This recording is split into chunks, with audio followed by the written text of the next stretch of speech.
These four pillars, Mr. President, that I will provide you with the answers to your questions. Let us discuss our first pillar of proof, the Bible. The Jewish people's right to the land of Israel is mentioned over a dozen times in the Tanakh, the Hebrew Bible, which includes the Torah, the Old Testament, the prophets, and the writings. In the book of Genesis, the very first book of the Old Testament, God says to Abraham, and I will read that in Hebrew,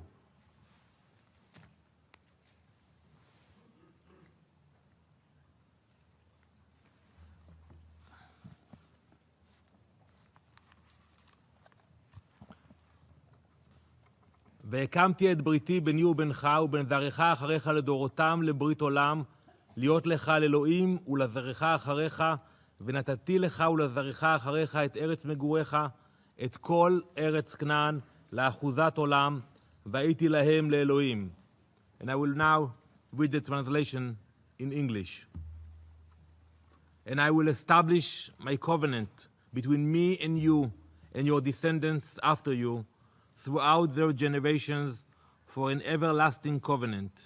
And I will give to you and to your descendants after you all the land of Canaan for an everlasting possession, and I will be their God. This is a deed to our land.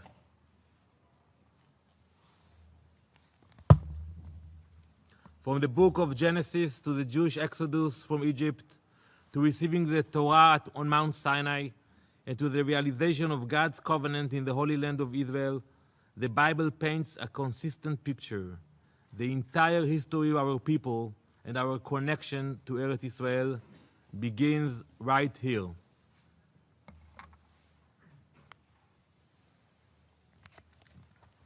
It is not just the Hebrew Bible or the 15 million Jews worldwide that accepts this right. It is accepted across all three monotheistic religions, Judaism, Christianity, and Islam. The Quran itself accepts the divine deed of the Jewish people to the land of Israel. Mr. President, the second pillar is the history of the land of Israel and the Jewish people over the past 2 millennia. The Jewish kingdom in Eretz Israel comprised 12 tribes. The largest of those tribes, the tribe of Judah, lived in the area now known as Judea. You all know the words Jew and Jewish. Jew and Jewish come from Judea. This was the kingdom over which King David and King Solomon ruled. It was a kingdom with Jerusalem as its capital. It was home to the first temple, destroyed by the Babylonians in the year 5087 BCE, and the second temple destroyed by the Romans in the year 70 CE.